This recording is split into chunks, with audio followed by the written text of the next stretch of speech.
जब हम किसी रिश्ते के टूटने से, किसी अपने की बेरुखी से या किसी अपने के द्वारा दिए गए धोखे से अंदर से टूट जाते हैं, तब हमारा मन बार बार यह प्रश्न पूछता है, क्यों? और इस क्यों का उत्तर न मिलना ही सबसे अधिक पीड़ा देता है। लेकिन श्री कृष्ण कहते हैं, जब उत्तर न मिले तब मौन को समझो, क्योंकि मौन भी कई बार वह कह जाता है जो शब्द नहीं कह पाते। रिश्तों में जब दिल टूटता है तो सबसे पहले विश्वास पर चोट लगती है। यही विश्वास वह पुल होता है जो दो आत्माओं को जोड़ता है, और जब यही पुल टूट जाता है तब दो लोग केवल शरीर से अलग नहीं होते, वे आत्मिक रूप से भी बिखरने लगते हैं। श्री कृष्ण यही सिखाते हैं कि जब आत्मा रोती है तो उसे फिर से संबल देने वाला केवल ईश्वर होता है। गीता का ज्ञान यही कहता है कि कोई भी व्यक्ति सदा तुम्हारा नहीं रह सकता, क्योंकि हर आत्मा का अपना एक कर्म यात्रा है, अपनी गति है, अपनी दिशा है। कई बार जो व्यक्ति हमें सबसे अधिक प्रिय होता है वही हमारी परीक्षा बनकर आता है। कृष्ण स्वयं एक उदाहरण है। उन्होंने अपने प्रियजनों को भी मोक्ष की राह पर आगे बढ़ने के लिए पीछे छोड़ दिया। मथुरा को छोड़ा, राधा को छोड़ा, लेकिन धर्म को नहीं छोड़ा। कृष्ण का जीवन हमें यह सिखाता है कि प्रेम में त्याग होता है, और रिश्तों में सबसे महान वह होता है जो जाने के बाद भी आशीर्वाद देता है, जो दर्द देने वालों को भी शुभकामना देता है।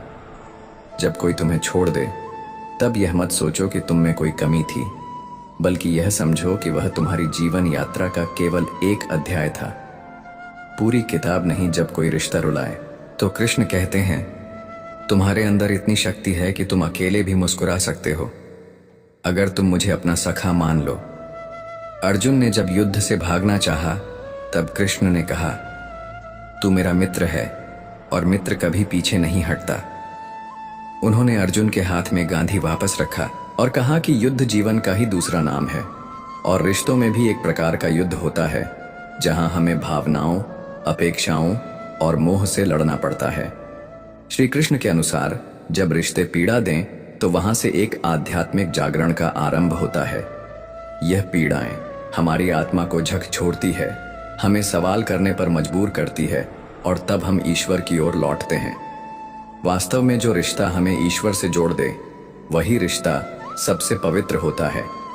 बाकी सब मोह है जो आते हैं और चले जाते हैं। कृष्ण बार बार यह सिखाते हैं कि मैं सदा तुम्हारे साथ हूं।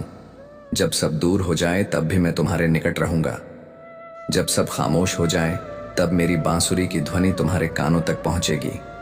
यह वही ध्वनि है जो जीवन की अंधकारमय रातों में रोशनी बन जाती है। रिश्तों में सबसे बड़ी त्रासदी तब होती है जब हम स्वयं को ही खो देते हैं।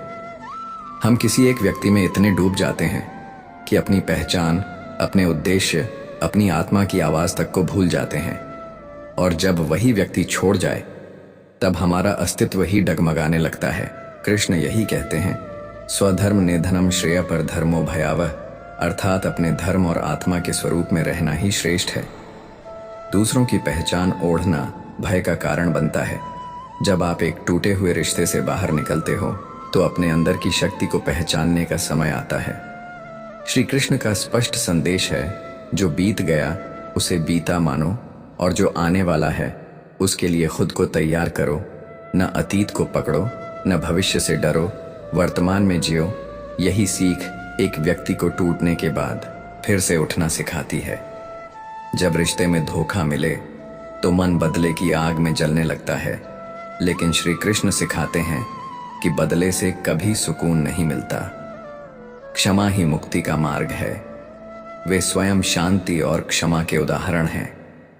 जब शिशुपाल ने 100 से अधिक बार उनका अपमान किया तब तक कृष्ण ने सहन किया, लेकिन जब सीमा पार हो गई तब उन्होंने न्याय किया। इसका अर्थ यह है कि क्षमा करो, लेकिन अन्याय को न सहो। कृष्ण कहते हैं, तुम्हारा मूल्य इस बात से तय नहीं होता कि कोई तुम्हारे साथ कैसा व्यवहार करता है, बल्कि इस बात से कि तुम खुद को कितना जान पाए हो। जब कोई तुम्हें नकारे तब स्वयं को स्वीकार करो। जब कोई तुम्हारे प्रेम को ठुकराए तब स्वयं से प्रेम करो, और जब कोई तुम्हें रुलाए तब मेरे नाम का स्मरण करो। मैं तुम्हारे आंसुओं को अपनी बांसुरी की मधुरता में बदल दूंगा। हर वो रिश्ता जो तुम्हें थोड़े अंततः तुम्हें बनाता है, अगर तुम मुझसे सीखने का साहस रखते हो कृष्ण का उपदेश यही है, जीवन में सब कुछ उद्देश्यपूर्ण होता है, चाहे वह मिलन हो या बिछड़ना, प्रेम हो या तिरस्कार, सब तुम्हें आत्मबोध की ओर ले जाता है। जब रिश्ता इतना गहरा हो जाए कि उसका अंत तुम्हें जीवित लाश बना दे, तब श्री कृष्ण की गोद ही एकमात्र आश्रय होती है।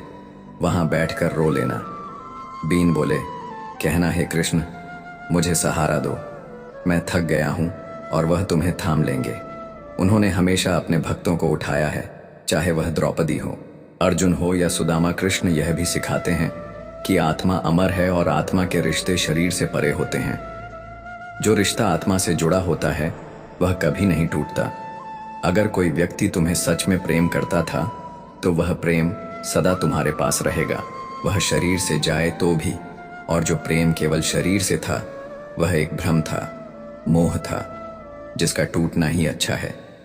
कई बार हम बार बार उसी व्यक्ति के पीछे भागते हैं जिसने हमें दुख दिया, क्योंकि हमें लगता है कि वही हमारी खुशी की कुंजी है। लेकिन श्री कृष्ण समझाते हैं कि असली कुंजी तुम्हारे भीतर है, बाहर नहीं। जब तुम स्वयं को पालोगे तब किसी दूसरे की जरूरत नहीं पड़ेगी। तुम्हें संपूर्ण अनुभव करने के लिए ध्यान, साधना और भागवत भक्ति ही उस बिखराव से निकलने का सबसे बड़ा मार्ग है। जब कोई तुम्हें छोड़ दे तब उस खालीपन में ईश्वर को बुलाओ। कृष्ण कहते हैं, मैं उस दिल में रहना पसंद करता हूं जो टूटा हुआ है, लेकिन मुझे पुकारना है। जीवन की सबसे बड़ी सीख यही है कि कोई भी रिश्ता ईश्वर से बड़ा नहीं होता। संसार का हर व्यक्ति अपनी यात्रा पर है, और जब उसकी यात्रा तुम्हारी यात्रा से अलग हो जाती है तब वह तुमसे अलग हो जाता है। इस पर रोने की जरूरत नहीं, समझने की जरूरत है। जो गया वह जाने के लिए ही आया था, और जो रहेगा वह तुम्हारी आत्मा से जुड़ा रहेगा। इसलिए जब कोई रिश्ता रुलाए तो तुम अपना दुख मुझसे साझा करो, और फिर देखो वह दुख भी एक दिन तुम्हारे भीतर प्रेम का रूप ले लेगा। इस संसार में हर रिश्ता नश्वर है, लेकिन ईश्वर से जुड़ा प्रेम शाश्वत है। जब तुम कृष्ण को अपनाते हो तब तुम कभी अकेले नहीं होते। जब दुनिया की सच्चाई और छल तुम्हें तोड़ दें, तब श्री कृष्ण की वाणी तुम्हें फिर से जोड़ती है।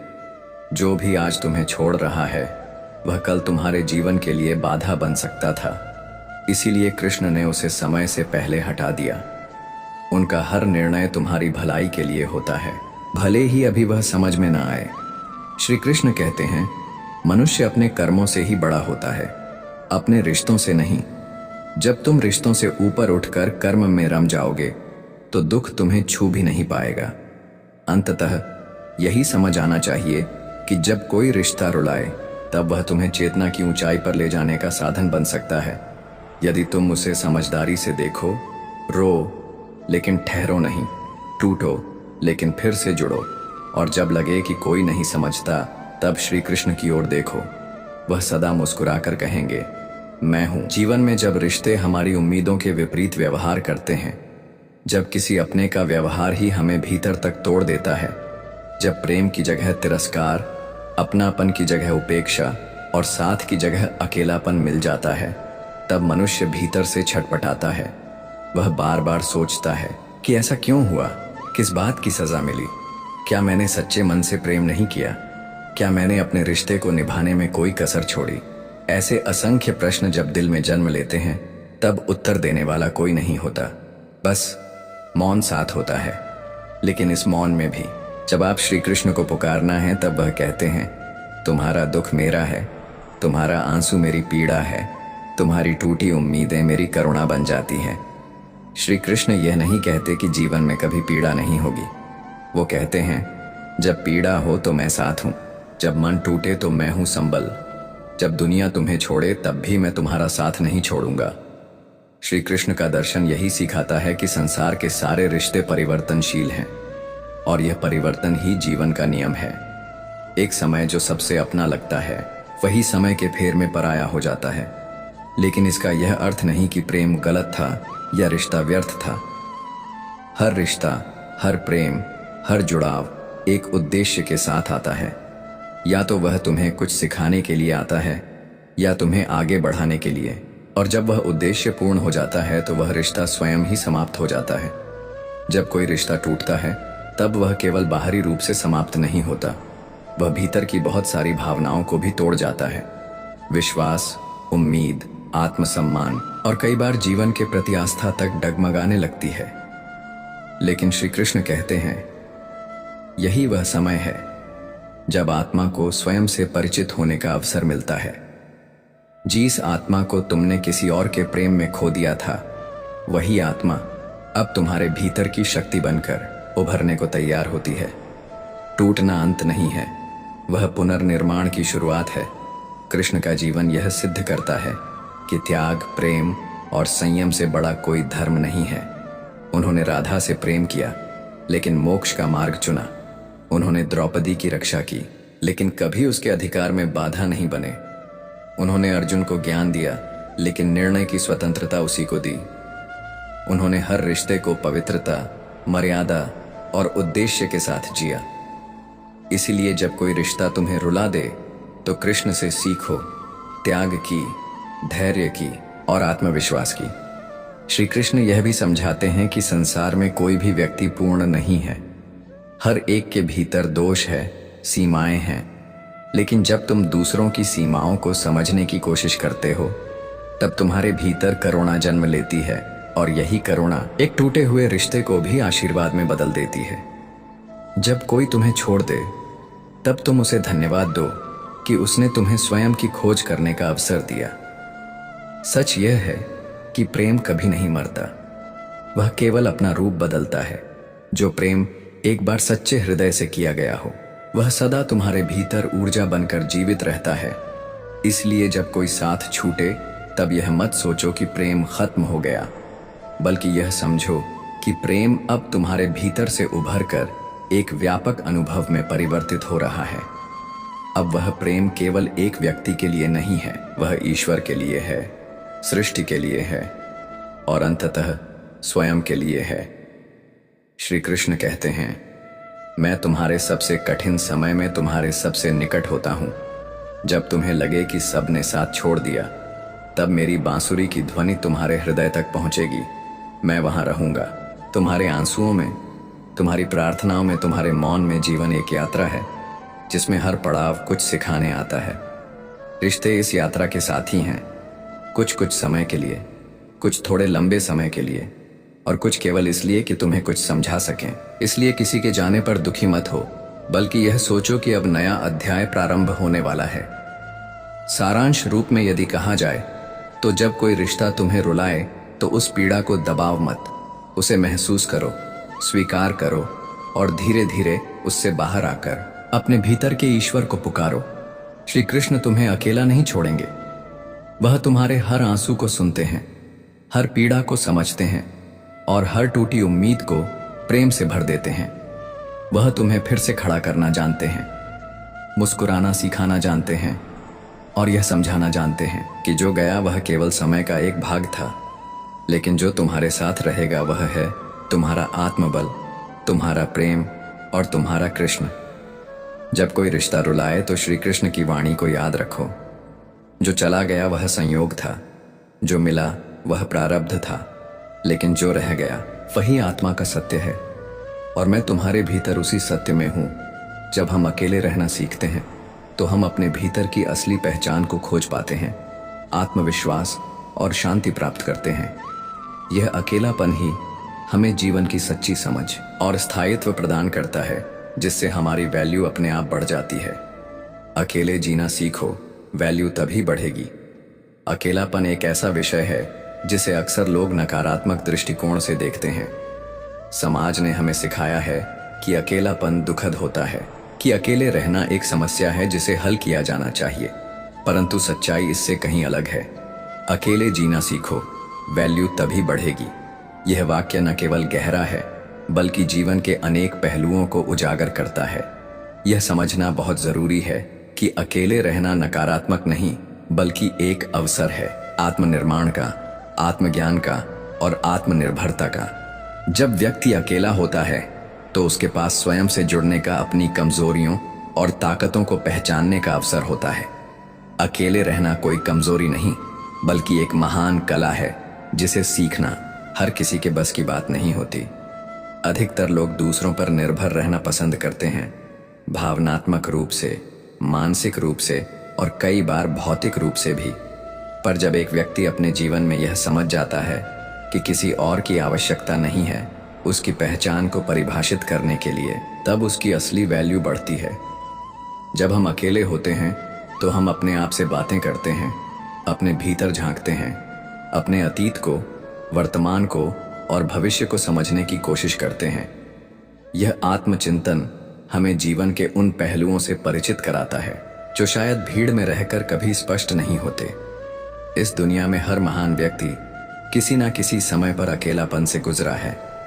चाहे वह गौतम बुद्ध हो, जिन्होंने संसार छोड़कर जंगलों की ओर रुख किया, या स्वामी विवेकानंद, जिन्होंने अकेले ही भारत का नाम विश्व में रोशन किया, या फिर महात्मा गांधी, जिन्होंने अपने सिद्धांतों के लिए लंबा संघर्ष अकेले ही शुरू किया था। इन सब का जीवन इस बात का प्रमाण है कि अकेलापन कोई अभिशाप नहीं बल्कि एक साधना है। अकेले रहने का सबसे बड़ा लाभ यह है कि आप स्वतंत्र हो जाते हैं। जब आप किसी पर निर्भर नहीं रहते तब आप अपने निर्णय स्वयं लेते हैं। आपके जीवन की दिशा और दशा आपके हाथ में होती है। आप अपने समय के स्वामी होते हैं और आपको किसी को उत्तर देने की आवश्यकता नहीं होती। यह स्वतंत्रता एक अनोखी शक्ति देती है जिससे आत्मविश्वास बढ़ता है और निर्णय लेने की क्षमता मजबूत होती है। अकेले रहने से आपको यह समझ में आता है कि सच्ची खुशी और सच्चा सुकून आपके अंदर ही है। जब आप अकेले होते हैं तब आप बाहरी चीजों में खुशी ढूंढना बंद कर देते हैं और अपने अंदर झांकते हैं। यही वह क्षण होता है जब आप अपने जीवन के उद्देश्य को समझने लगते हैं। अकेलापन में ही व्यक्ति को सबसे अधिक आत्मज्ञान होता है। जीवन के शोरगुल में, भीड़ की चहल पहल में इंसान स्वयं को भूल जाता है, लेकिन जब वह अकेला होता है तब उसे अपनी आत्मा की आवाज सुनाई देती है। यह आवाज उसे उसकी असली पहचान की ओर ले जाती है। यह भी ध्यान देने योग्य बात है कि जब आप अकेले होते हैं तब दुनिया आपको गंभीरता से लेने लगती है। जब लोग देखते हैं कि आप किसी के सहारे के बिना भी मजबूत और स्थिर हैं, तब वे आपको सम्मान देने लगते हैं। आपकी वैल्यू तब बढ़ती है जब आप यह दिखा देते हैं कि आप स्वयं में पूर्ण हैं। लोग अक्सर सोचते हैं कि अगर वे अकेले हो गए तो उनका जीवन बेरंग हो जाएगा, पर सच्चाई यह है कि अकेले रहकर भी आप एक रंगीन, समृद्ध और सफल जीवन जी सकते हैं। आपको केवल यह समझने की आवश्यकता है कि अकेलापन आत्मनिर्माण की एक प्रक्रिया है। जब आप अकेले होते हैं तो आप अपने शौक पूरे कर सकते हैं, अपने मन के अनुसार काम कर सकते हैं। आपको किसी से अनुमति लेने की आवश्यकता नहीं होती। आप स्वतंत्र होते हैं नई चीजें सीखने के लिए, नई जगहों पर जाने के लिए और अपने अंदर छुपे हुए रचनात्मक पहलुओं को खोजने के लिए।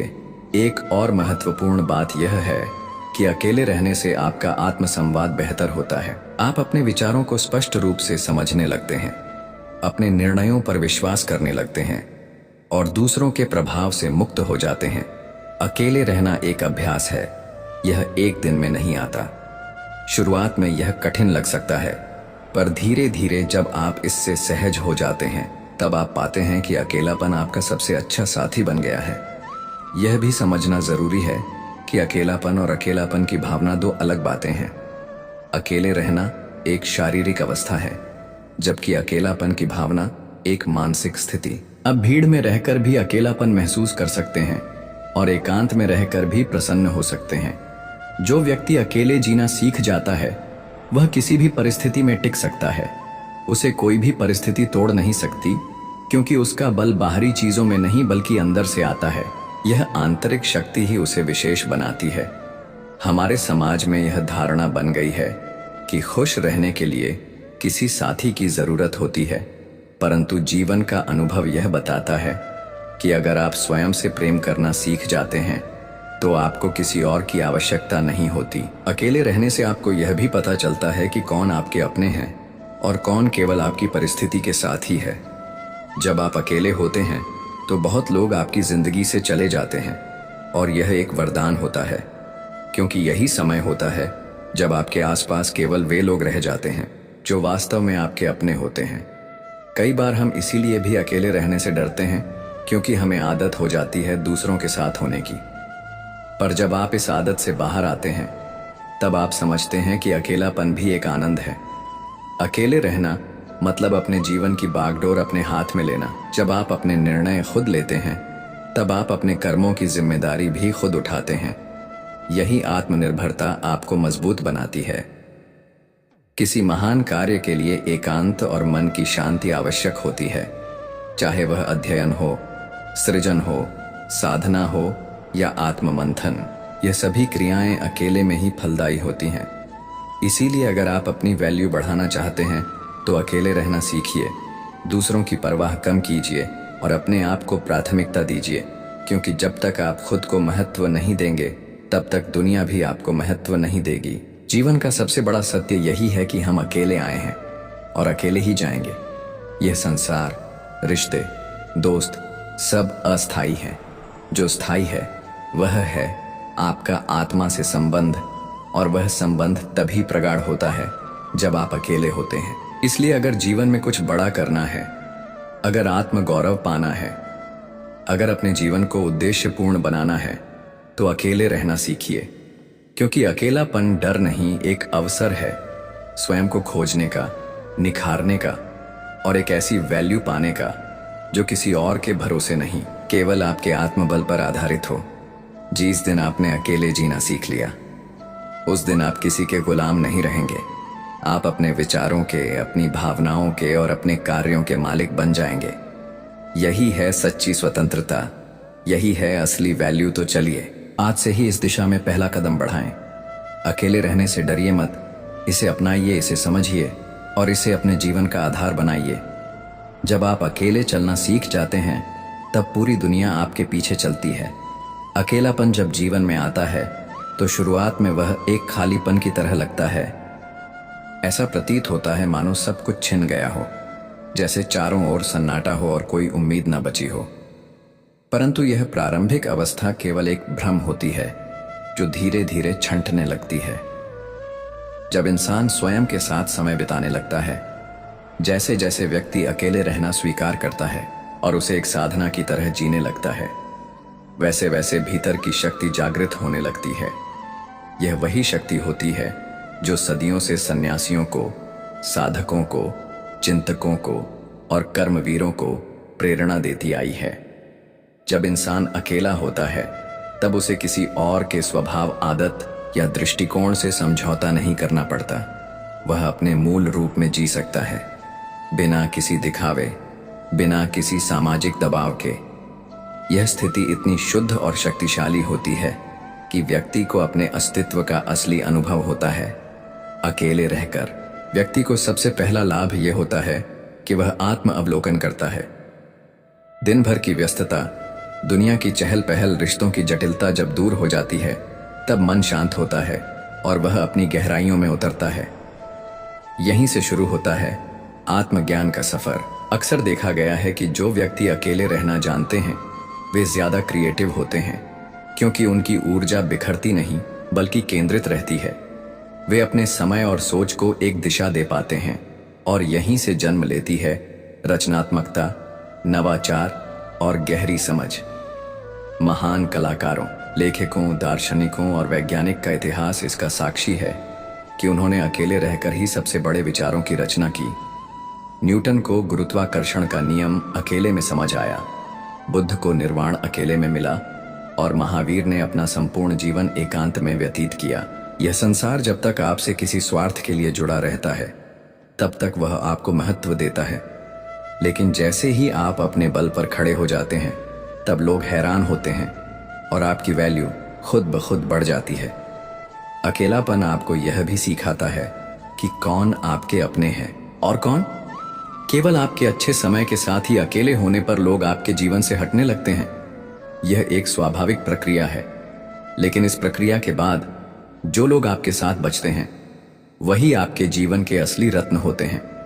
मनुष्य का सबसे गहरा डर अकेलापन से जुड़ा होता है, क्योंकि वह सामाजिक प्राणी है। लेकिन यदि मनुष्य इस डर को पार कर ले तो वह सबसे शक्तिशाली बन जाता है, क्योंकि तब वह किसी पर निर्भर नहीं होता, ना भावनात्मक रूप से, ना मानसिक रूप से और ना ही भौतिक रूप से। अकेले रहने का अर्थ यह नहीं कि आप समाज से कट जाएं, बल्कि इसका अर्थ है कि आप आत्मनिर्भर हो जाएं। आपकी पहचान दूसरों की राय या उपस्थिति पर निर्भर ना हो।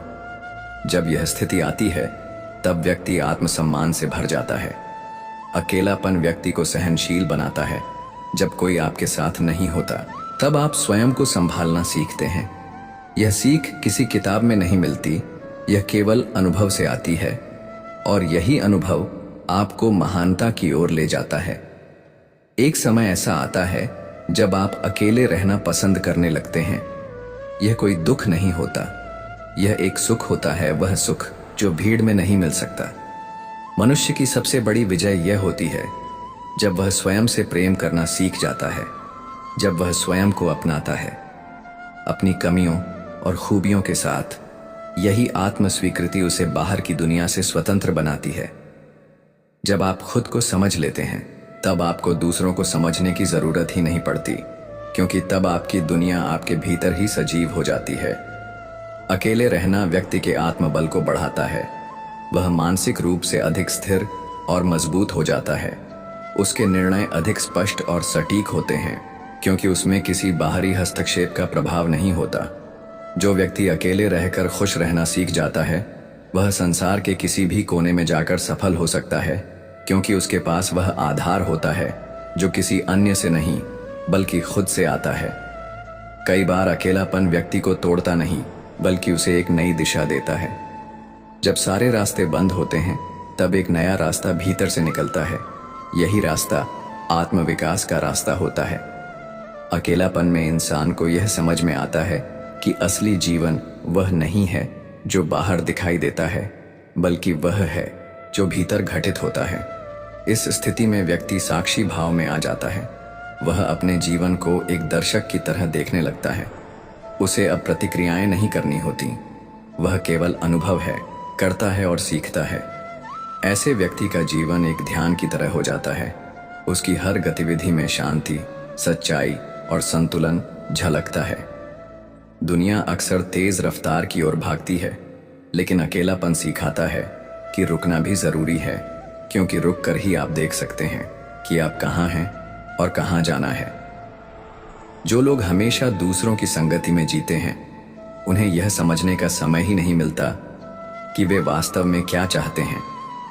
अकेले रहना व्यक्ति को अपने भीतर के उस मैं से मिलाता है जिसे वह सारी उम्र भूल चुका होता है। यह मैं ही उसका सच्चा स्वरूप होता है। आत्मा का स्वरूप जो कभी नष्ट नहीं होता, जो सदा अस्तित्व में रहता है। एकांत में व्यक्ति प्रकृति से जुड़ता है। वह आकाश को देखता है, थपेड़ों से बात करता है, पक्षियों की चहचहाट में संगीत पाता है और इस पूरी सृष्टि से एक भावनात्मक संबंध बना लेता है। यह संबंध उसे वह शांति देता है जो किसी रिश्ते, दौलत या प्रसिद्धि से नहीं मिल सकती। अकेलापन की शक्ति को पहचानना बहुत जरूरी है।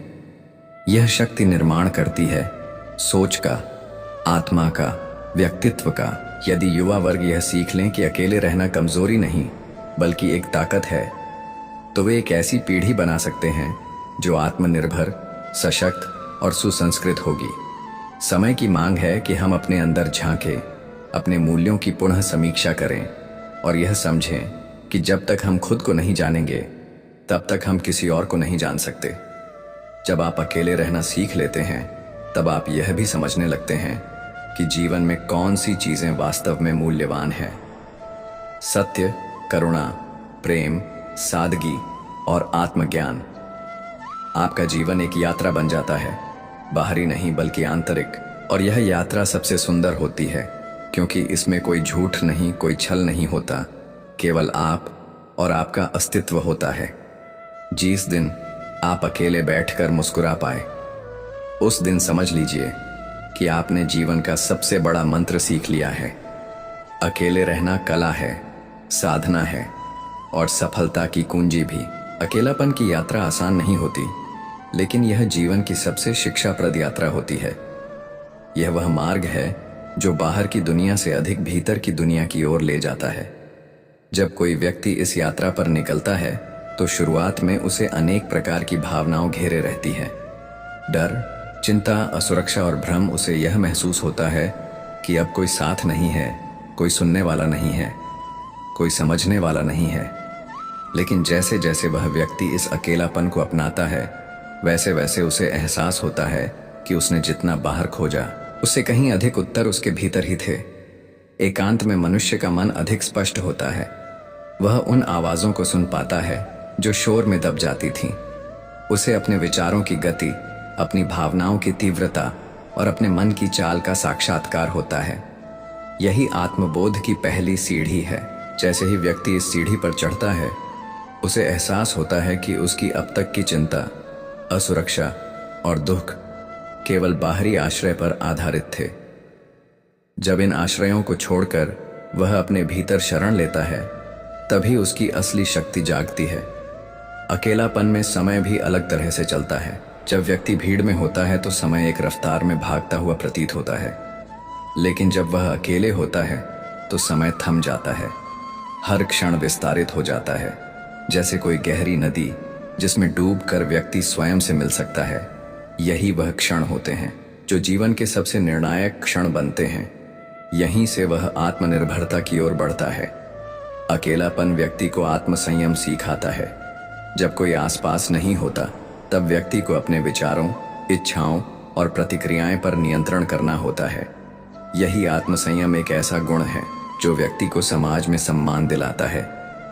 जो व्यक्ति अकेले रहकर अपने मन को वश में कर सकता है, वह संसार के किसी भी कोने में जाकर सफल हो सकता है, क्योंकि वह केवल बाहरी दुनिया में ही नहीं बल्कि अपने भीतर भी शासन कर सकता है। अकेलापन का सबसे बड़ा वरदान यह है कि यह व्यक्ति को आत्मनिर्भर बनाता है। आत्मनिर्भरता केवल आर्थिक नहीं होती, यह मानसिक, भावनात्मक और आध्यात्मिक होती है।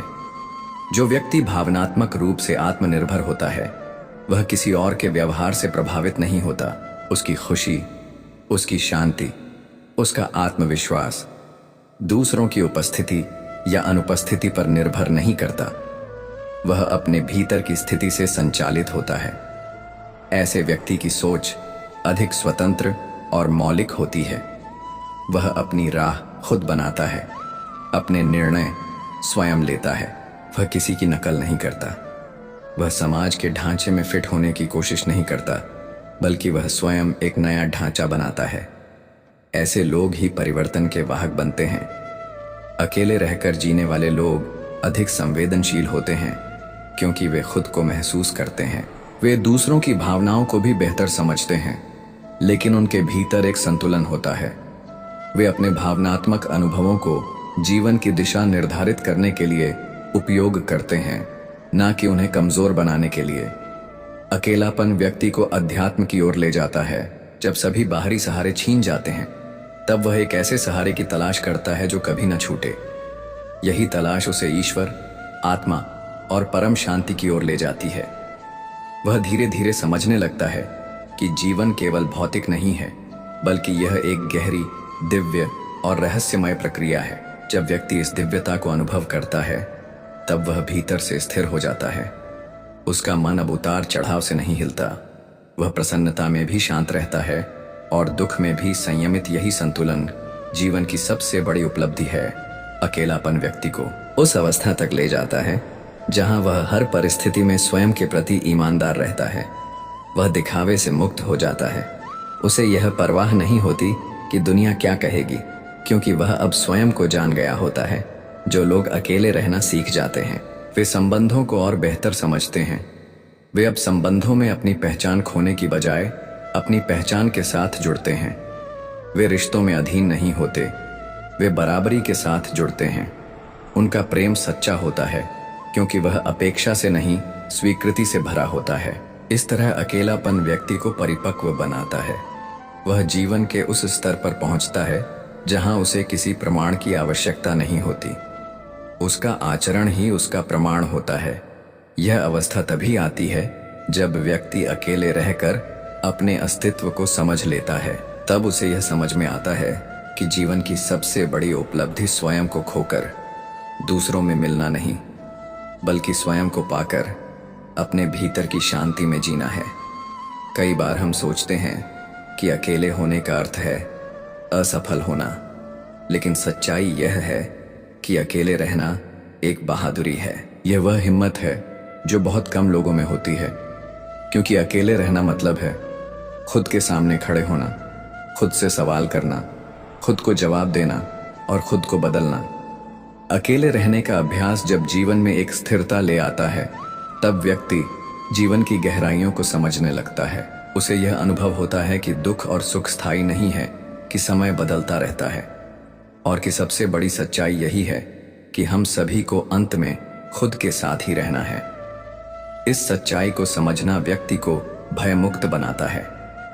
अब वह जीवन से डरता नहीं, परिस्थितियों से नहीं घबराता, क्योंकि उसे पता होता है कि उसकी सबसे बड़ी शक्ति स्वयं उसके भीतर है। जिस समय हम किसी का अपमान कर रहे होते हैं, उस समय हम अपना सम्मान खो रहे होते हैं। सुख और दुख अपनी तकदीर से मिलते हैं, अमीरी और गरीबी से उसका कोई लेना देना नहीं होता है। रोने वाले महलों में भी रोते हैं, और जिनकी तकदीर में खुशियां होती हैं वह झोपड़ी में भी हंसते हैं। शरीर में कोई सुंदरता नहीं होती, सुंदर होते हैं व्यक्ति के कर्म, उसके विचार, उसकी वाणी, उसका व्यवहार, उसके संस्कार और उसका चरित्र। जिसके जीवन में ये सब है, वही इंसान दुनिया का सबसे सुंदर इंसान है। सोचने वाली बात है, जब आप शराब पीकर मंदिर, मस्जिद, गुरुद्वारा या चर्च नहीं जाते हो तो घर कैसे जाते हो, जहां आपको जन्म देने वाली माँ रहती है, प्यार करने वाली बहन रहती है, सम्मान देने वाली पत्नी रहती है, साथ निभाने वाला भाई रहता है और सहारा देने वाले पिता रहते हैं। घर भी तो एक मंदिर है। दुआ करो और दुआ के साथ सब्र भी किया करो, क्योंकि वह सबकी सुनता है, लेकिन किसी किसी को सब्र के लिए भी चुनता है। अहंकार दूसरों को झुकाने में आनंदित होता है और संस्कार खुद झुकने में आनंदित होता है। अच्छे के साथ अच्छे बनो, पर बुरे के साथ बुरे नहीं, क्योंकि हीरे से हीरा तो तराशा जा सकता है, लेकिन कीचड़ से कीचड़ साफ नहीं किया जा सकता। कोई मेरा बुरा करे, वह कर्म उसका, मैं किसी का बुरा ना करूं। यह धर्म मेरा जीवन में किसी को रुलाकर हवन भी करवा लोगे तो कोई फायदा नहीं। और अगर रोज किसी एक आदमी को भी हंसा दिया तो तुम्हें अगरबत्ती भी जलाने की जरूरत नहीं। एक सच्ची बात हमेशा याद रखना, जिसके साथ आप खुल के हंस सकते हैं उसके साथ आप पूरा दिन बिता सकते हैं, लेकिन जिसके साथ आप खुल के रो सकते हैं उसके साथ आप अपनी पूरी जिंदगी बिता सकते हैं। तारीफ चेहरे की नहीं, चरित्र की होनी चाहिए, क्योंकि अच्छा चेहरा बनाने में चंद मिनट लगते हैं, लेकिन अच्छा चरित्र बनाने के लिए पूरा जीवन। संबंधों को जोड़ना एक कला है, लेकिन रिश्तों को निभाना एक साधना है। जिंदगी में हम कितने सही और कितने गलत हैं, ये सिर्फ दो शख्स जानते हैं, एक तो ईश्वर और एक अपनी अंतरात्मा। और कितना अजीब है ना, ये दोनों ही दिखाई नहीं देते। कुदरत की बनाई हर चीज बदलती है, वक्त, मौसम, इंसान, ख्याल, दृष्टिकोण सब बदलता है। बदलाव जीवन का नियम है, हर हाल में बदलते रहना चाहिए। जीवन को निरंतर बेहतर से बेहतर करने के उपाय करना इंसान के लिए हितकारी है। मोटिवेटेड रहने के लिए आपको सकारात्मक चीजों से घिरे रहना चाहिए और सकारात्मक विचार रखना चाहिए। तुम चलने का हौसला तो करो, दिशाएं बहुत है, कांटों की फिक्र मत करो, तुम्हारे साथ दुआएं बहुत हैं। मुसीबतों से भागना नई मुसीबतों को निमंत्रण देने के समान है। जीवन में समय समय पर चुनौतियों एवं मुसीबतों का सामना करना पड़ता है, और यही जीवन का सत्य है। एक शांत समुद्र में नाविक कभी भी कुशल नहीं बन पाता। दूर से हमें आगे के सभी रास्ते बंद नजर आते हैं, क्योंकि सफलता के रास्ते हमारे लिए तभी खुलते हैं जब हम उसके बिल्कुल करीब पहुंच जाते हैं। बारिश के दौरान सारे पक्षी आश्रय की तलाश करते हैं, लेकिन बाज बादलों के ऊपर उड़कर बारिश को ही अवॉइड कर देता है। समस्याएं कॉमन है, लेकिन आपका नजरिया इनमें डिफरेंस पैदा करता है। क्या आपको पता है, जब हाथी का बच्चा छोटा होता है तो उसे पतली और कमजोर रस्सी से बांधा जाता है। हाथी का बच्चा छोटा और कमजोर होने के कारण उस रस्सी को तोड़कर भाग नहीं सकता, लेकिन जब वही हाथी बड़ा और शक्तिशाली हो जाता है तो भी उसे पतली और कमजोर रस्सी से ही बांधा जाता है, जिसे वह आसानी से तोड़ सकता है। लेकिन वह उस रस्सी को तोड़ता नहीं है और बंधा रहता है। ऐसा क्यों होता है? ऐसा इसलिए होता है क्योंकि जब हाथी का बच्चा छोटा होता है तो वह बार बार रस्सी छुड़ाकर भागने की कोशिश करता है, लेकिन वह कमजोर होने के कारण उस पतली रस्सी को तोड़ नहीं सकता और आखिरकार यह मान लेता है कि वह कभी भी उस रस्सी को तोड़ नहीं सकता। हाथी का बच्चा बड़ा हो जाने पर भी यही समझता है कि वह उस रस्सी को तोड़ नहीं सकता और वह कोशिश ही नहीं करता। इस प्रकार वह अपनी गलत मान्यता अथवा गलत धारणा के कारण एक छोटी सी रस्सी से बंधा रहता है, जबकि वह दुनिया के सबसे ताकतवर जानवरों में से एक है। दोस्तों, वैज्ञानिक के अनुसार भौंरे का शरीर भारी होता है, इसलिए विज्ञान के नियमों के अनुसार वह उड़ नहीं सकता। लेकिन भौंरे को इस बात का पता नहीं होता और वह यह मानता है कि वह उड़ सकता है। इसलिए वह लगातार कोशिश करता जाता है और बार बार असफल होने पर भी हार नहीं मानता, क्योंकि वह यही सोचता है कि वह उड़ सकता है। आखिरकार भौंरा उड़ने में सफल हो ही जाता है। हम वह सब कर सकते हैं जो हम सोच सकते हैं, और हम वह सब सोच सकते हैं जो आज तक हमने नहीं सोचा। यह हम पर निर्भर करता है कि हमें हाथी की तरह अपनी ही सोच का गुलाम रहना है या भौंरे की तरह स्वतंत्र। अगर हम मानते हैं और स्वयं पर यह विश्वास करते हैं कि हम कुछ भी कर सकते हैं, तो हमारे लिए नामुमकिन कुछ भी नहीं। खामोशी से बस तू मेहनत करता जा। अगर तेरी काबिलियत में दम है तो तेरी कामयाबी ही काफी है। दुनिया में शोर मचाने के लिए तुम एक ऐसी चिंगारी हो कि तुम दिल से ठान लो तो तुम्हारे लिए दुनिया में असंभव कुछ भी नहीं है। माना तेरे पास 1000 वजह होंगी जिसकी वजह से तू अपने काम को नहीं कर पा रहा, लेकिन तू सिर्फ एक वजह तो ढूंढ ही सकता है जिसके लिए तू उस काम को कर सके। हिम्मत ना हार, चाहे मंजिल कितनी भी दूर क्यों ना हो। जैसे पहाड़ों से निकलने वाली नदियां कभी समुद्र का रास्ता नहीं पूछती और अपने रास्तों में आने वाली चट्टानों को तोड़ते हुए समुद्र में जा ही मिलती है। दुनिया का डर नहीं है जो तुझे उड़ने से रोक रहा है, बल्कि कैद तो तू अपने नजरिए के पिंजरे में है। आज तुम्हारे जीवन में कितनी मुसीबतें हैं, इससे कोई फर्क नहीं पड़ता। फर्क पड़ता है तो बस इस बात से कि तुम इनका सामना कैसे करते हो। पक्षी कभी भी अपने बच्चों को भविष्य के लिए घोंसला बनाकर नहीं देते, वे तो बस उन्हें उड़ने की कला सिखाते हैं। बिना किताबों के जो पढ़ाई सीखी जाती है उसे ही जिंदगी कहते हैं। गुस्सा अकेला आता है, लेकिन हमसे हमारी सारी अच्छाइयां ले जाता है। वहीं सब्र भी अकेला आता है, लेकिन हमें हमारी सारी अच्छाइयां दे जाता है। तुम यहाँ धरती पर लकीरें खींचते रहो, हम वहां अपने लिए नए आसमान ढूंढते हैं। तुम बनाते जाते हो पिंजरा दर पिंजरा, हम अपने पंखों में नई उड़ान ढूंढते हैं। काफी अभी इम्तिहान बाकी है, युद्ध का अभी आगाज बाकी है। तोड़ती है मुसीबतें तो तोड़ने दो, हौसलों में भी अभी जान बाकी है। भागते रहो अपने लक्ष्य के पीछे, क्योंकि आज नहीं तो और कभी करेंगे। भागते रहो, बस रुकना मत आएगा। तुम्हारा द्वार जीत निश्चित हो तो कायर भी लड़ सकते हैं। बहादुर वे कहलाते हैं जो हार निश्चित हो फिर भी मैदान नहीं छोड़ते। जो सफर की शुरुआत करते हैं वह मंजिल को पार रखते हैं। एक बार चलने का हौसला तो रखो, मुसाफिरों का तो रास्ते भी इंतजार करते हैं। समाधान हर मुश्किल का है, आहिस्ते से सींचने की जरूरत है। जिंदगी में कुछ भी मुश्किल नहीं, बस एक बार कोशिश करने की जरूरत है। आज असफलता मिली तो क्या असफलताओं में भी सफलता की तलाश है? और रही बात आसमान में उड़ने की, तो एक पंछी भी उड़ना सीखता है। गिर गिर कर ही बदल जाओ वक्त के साथ, या वक्त बदलना सीखो। मजबूरियों को मत कोसो, हर हाल में चलना सीखो। अपनी हार को पूरे मन से स्वीकारने वाला भी विजेता से कम नहीं होता। आपको हारने के बाद खुद में सुधार करना चाहिए। दोस्त, आपने अवतार फिल्म का एक गाना सुना ही होगा, दुनिया में कितना गम है। यह सिर्फ गीत नहीं है, बल्कि जिंदगी की असली सच्चाई है। हमें हमेशा यह शिकायत रहती है कि मुझ में किसी चीज की कमी है या मेरे पास यह नहीं है, लेकिन कोई व्यक्ति यह नहीं समझता कि यही लाइफ की सच्चाई है। कोई इंसान कभी परिपूर्ण नहीं बन पाया है, उसमें कुछ ना कुछ कमी जरूर रही है। कोई भी इंसान जन्म से ही सब कुछ लेकर नहीं आता या बिल्कुल संपूर्ण नहीं बन जाता। वह अपनी सोच और काबिलियत के दम पर खुद को संपूर्ण बनाने की कोशिश करता है।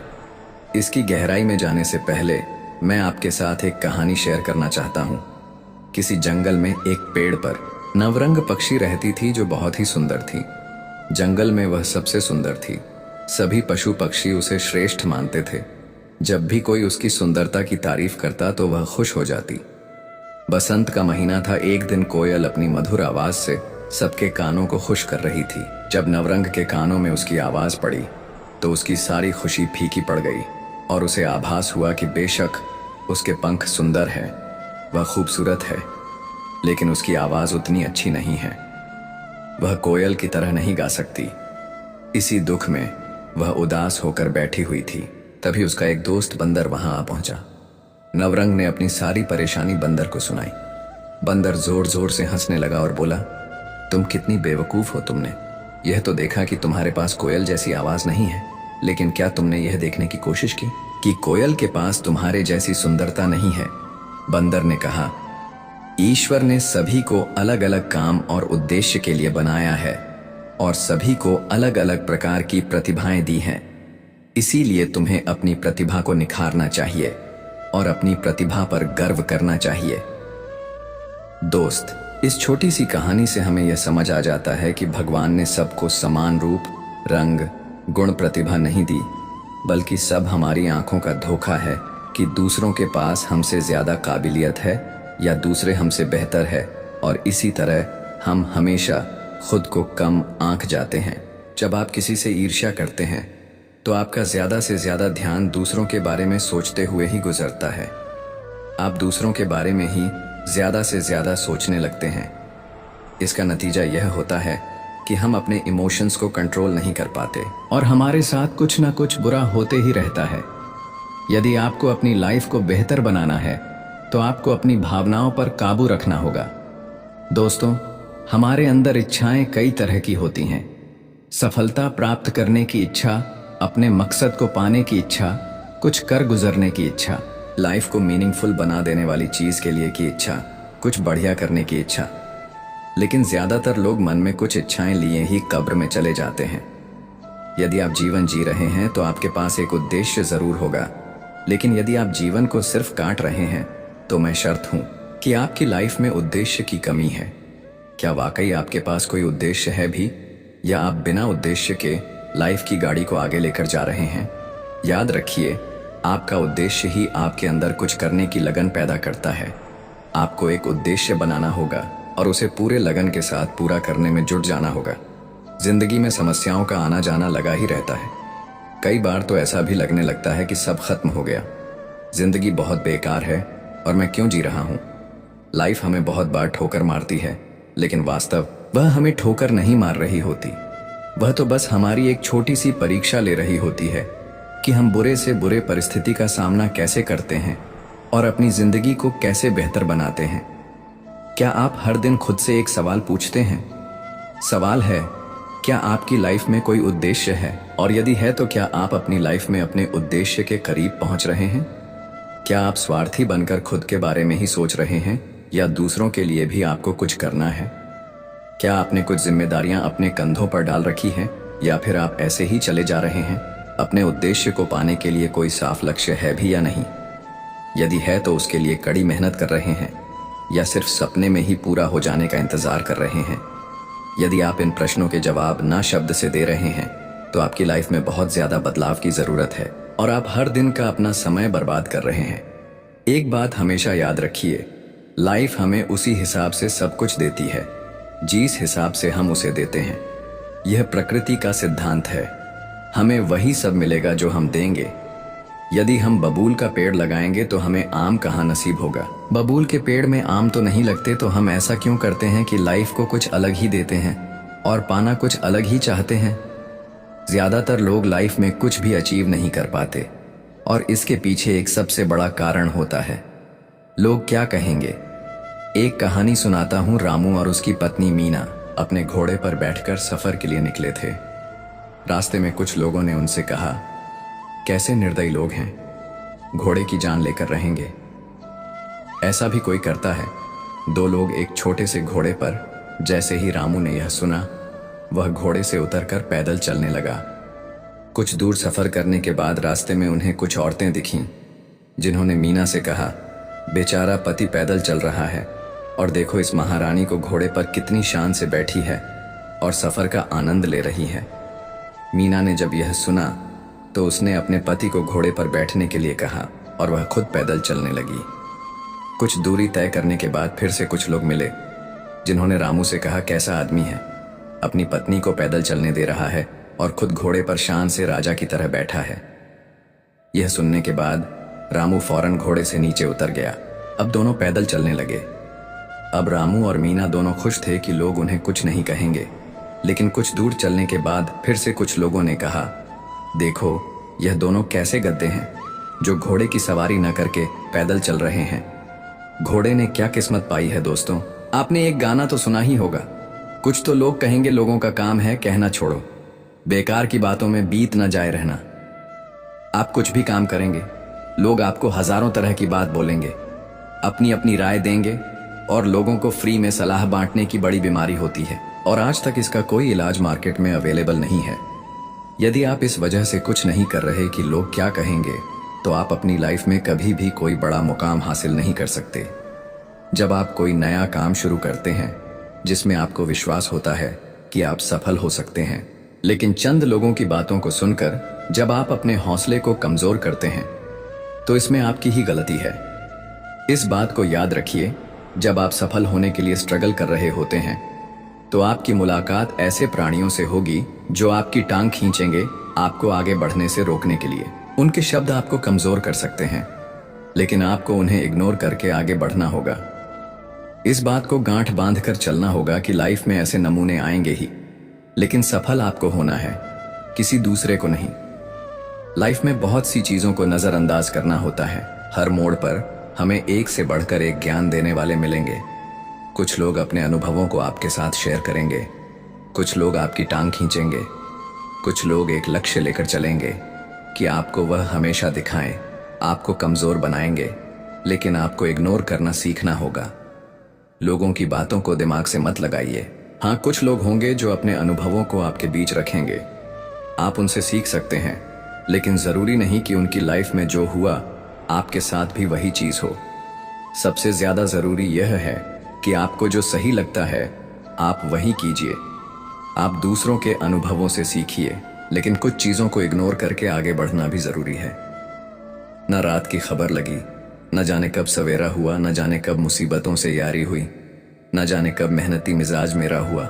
सपने देखना कभी न छोड़ें। जिस दिन आप सपने देखना छोड़ देंगे उस दिन समझ लीजिए कि आप हार गए। सपने देखने वालों के लिए रात छोटी पड़ जाती है, लेकिन सपने पूरे करने वालों के लिए दिन और रात दोनों छोटे पड़ जाते हैं। सफलता कभी भी शॉर्टकट से नहीं मिलती, इसके लिए कड़ी मेहनत की आवश्यकता होती है। कड़ी मेहनत का रंग ही ऐसा आता है। इतिहास रचना मेहनती के लिए बड़ी बात नहीं। पहचान के जरिए मिला काम बहुत कम समय के लिए ही टिक पाता है, लेकिन काम से मिली पहचान जिंदगी भर कायम रहती है।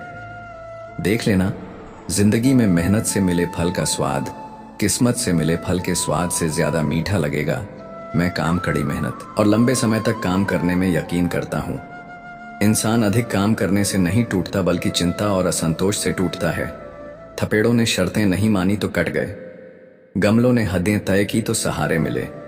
पता नहीं कैसे पत्थर की मूर्ति के लिए जगह बना लेते हैं घर में वो लोग जिनके घर में माता पिता के लिए स्थान नहीं होता। बुरे वक्त में ही सबके असली रंग दिखते हैं। दिन के उजाले में तो पानी भी चांदी लगता है। लोगों से कह दो हमारी तकदीर से जलना छोड़ दे। हम घर से दवा नहीं, माँ की दुआ लेकर निकलते हैं। हम भी दरिया हैं, हमें अपना हुनर मालूम है। जिस तरफ भी चल पड़ेंगे रास्ता हो जाएगा हवा में। ताश का महल नहीं बनता, रोने से बिगड़ा मुकद्दर नहीं बनता। दुनिया जीतने का हौसला रखो दोस्त, एक जीत से कोई सिकंदर नहीं बनता। जब तुम पैदा हुए थे तो तुम रोए थे, जबकि पूरी दुनिया ने जश्न मनाया था। बुरा वक्त आपको जिंदगी के उन सभी शख्स से सामना करवाता है जिनका आपको अच्छे समय में कभी भी ख्याल नहीं आता। उम्मीद एक ऐसी शक्ति है जिसकी मदद से मुश्किल समय का सामना किया जा सकता है। उम्मीद बनाए रखेंगे तो उत्साह भी बना रहेगा। सही समय, सही सोच और सही तरीके से व्यक्ति बुरे वक्त से लड़ने में कामयाब होता है। धैर्यवान व्यक्ति आत्मविश्वास की मदद से बड़ी समस्याओं को दूर कर सकता है। अगर कोई व्यक्ति तैरना सीखना चाहता है तो उसे पानी में उतरना ही होगा।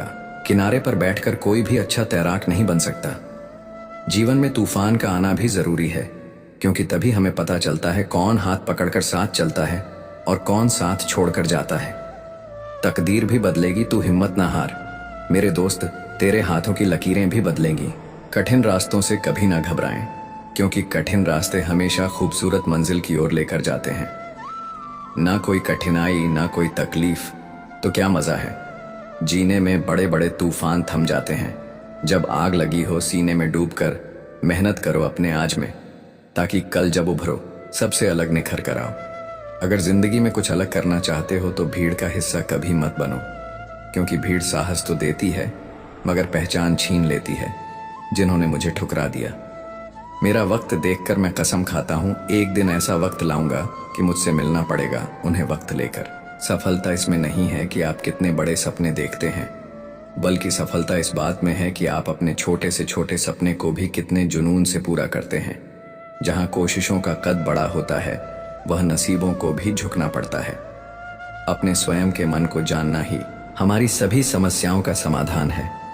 किसी समस्या को हल करते समय विपत्तियों को दोष देने के बजाय जड़ों को खोजें। जीवन में अधिकांश समस्याएं दो कारणों से होती हैं। हम बिना सोचे समझे काम करते हैं या हम बिना कुछ किए सोचते रहते हैं। कोई जादू की छड़ी नहीं है जो हमारी समस्याओं का समाधान कर सके। समाधान हमारे काम और अनुशासन में है। जो मानव अपनी निंदा सुन लेता है वह सारे जगत पर विजय प्राप्त कर लेता है। अगर जिंदगी में कामयाब होना चाहते हो तो दूसरों की बातों पर नहीं, अपने काम पर ध्यान लगाओ। लगातार मिल रही असफलताओं से निराश मत होना। कभी कभी गुच्छे की आखिरी चाबी ही ताला खोल देती है। भगवान की नजर में वह इंसान बड़ा नहीं जो करोड़ों रुपए कमाता है, बल्कि वह इंसान बड़ा है जो करोड़ों का दिल जीतता है।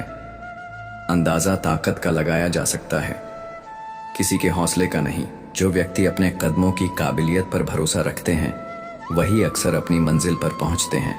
सलाह के 100 शब्दों से ज्यादा अनुभव की एक ठोकर इंसान को बहुत मजबूत बनाती है। कामयाब लोग अपने फैसले से दुनिया बदल देते हैं, जबकि नाकामयाब लोग दुनिया के डर से अपने फैसले बदल देते हैं। जिंदगी में कुछ बड़ा करना चाहते हो तो लोगों की छोटी छोटी बातों पर ध्यान देना छोड़ दो। मित्रों, मुझे विश्वास है कि इस वीडियो से आपने बहुत कुछ सीखा होगा। अगर आपको यह वीडियो पसंद आया हो तो कृपया इसे लाइक करें और अपने दोस्तों के साथ शेयर करें। राधे राधे। शेयर करें, कमेंट में जय श्री राधे कृष्ण लिखना ना भूले। ऐसे ही और ज्ञानवर्धक वीडियो देखने के लिए हमारे चैनल को सब्सक्राइब करें और घंटी का बटन भी दबाएं। अंत तक वीडियो को देखने के लिए आपका बहुत बहुत धन्यवाद। जय श्री राधे कृष्ण।